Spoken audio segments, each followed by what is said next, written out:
সুস্থ তদন্ত করবেন। আপনি তো মনে করেন আইনের লোক না, আইনের লোক এলে তো বেআইনি লোক করতে একটু আগে ঘটনা কখন যে আপনি আইনের লোক আইনের ঘটনাই করবেন, এটা কিভাবে তো আপনার সংবিধান বিরোধী কাজ করছেন। এখানে লিখিত দিয়ে দিতে হবে যে আপনার সুস্থ তদন্ত। ওই এলাকার যুব মোর্চার নেতা, সম্ভবত ওনার নাম সৌগত, তার নেতৃত্বে মানিক শাহর বাড়িতে বিজেপির নেতা, বিএসসির চেয়ারম্যান, তার বাড়িতে ঢোকানোর আগে এই যে ছেলেটাকে হত্যা করা হয়েছে গৌতম দাস, তার মাকে এবং তার আত্মীয় পরিজনকে নেতার বাড়িতে নিয়ে যায়, আর গৌতমকে রাস্তায় বেদরম পেটানো হয় বিচারের নাম করে।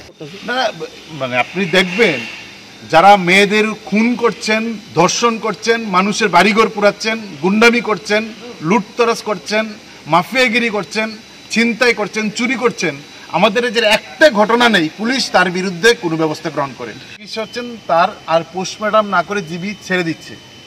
আজকে পরিবারের লোকজন এখানে অমরপুর হসপিটালে এনে তার পোস্টমর্টম করার জন্য নিয়ে আসেন, এখানে পোস্টমর্টম চলছে।